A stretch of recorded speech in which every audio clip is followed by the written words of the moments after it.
this video, I'm going to give you a tour of the brand new Stylizer pack I just dropped in collaboration with Happy Editing, as well as show you a few ways you can spice up some of these looks using After Effects. For the first time here, we are pulling back the curtain on how we built these Stylizers and including the full project file when you buy the pack.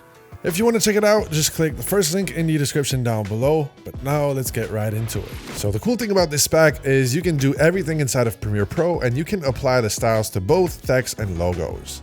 I'm going to start with this CRT style. It is super realistic and I absolutely love it. Just look at how many customization options there are, and obviously you can change the text, the fonts, the sizing, the spacing, and pretty much everything you can think of. This is the first time we're able to get realistic looking CRT inside of Premiere Pro, and I'm all for it. Another style I absolutely love is this neochrome look from the Chrome Stylizer pack, and all you need to do is drag and drop your logo into the box. And as you can see, it looks like we spent an hour working in Blender, but it only took us a few clicks right inside of Premiere Pro. Every style is fully customizable, so you can match it to your project, and I can safely say this pack is the most fun I've had inside of Premiere Pro in a long time. How crazy is it that we can achieve all of these aesthetics right inside of Premiere Pro in just a few clicks? Now let's look at a few creative ways we can use the After Effects project file to take things even further.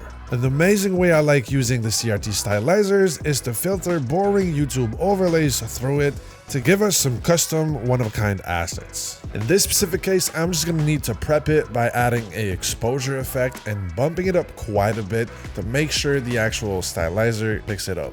As you can see, this already feels like a completely different overlay, but the beauty of the After Effects project file is we can go into the individual layers and customize each setting. So I'm going to tone down the fastbox blur a little bit to get more sharpness out of the filter, and then maybe turn down the scale of these CRT lines. We can also mix and match different overlays in the source comp to get a unique combo. And just like that, we transformed a generic overlay into something that has a lot more character. And the best part is you're going to be the only one with these editing assets since you created them yourself. Now let me show you how I spice up the Chrome Stylizers using a few plugins. I went ahead and added my own custom logo to the source comp, but now we're going to create an adjustment layer and add a sapphire glint effect. You're going to want to bring down the size to around 40 and play around with the threshold until it only hits the highlights of your text. As you can see, this added a nice touch to it, but I also like to create an adjustment layer and add a deep glow effect to it.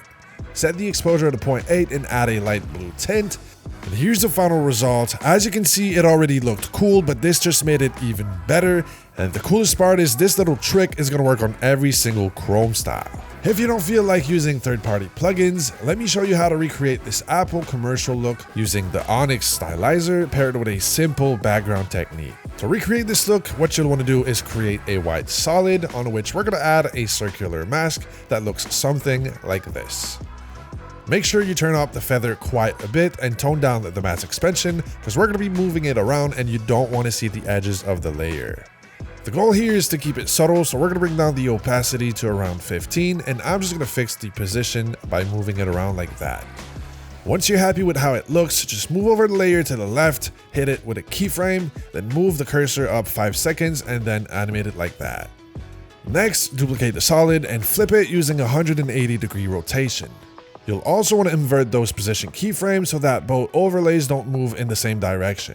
As you can see, this background technique completed the look perfectly and it now looks a lot more polished. Make sure to let me know what tutorials you want to see next, and if you're trying to get your hands on this crazy Stylizer pack, check out the first link in the description down below. That'll be it for today, but I'll see you guys in the next one.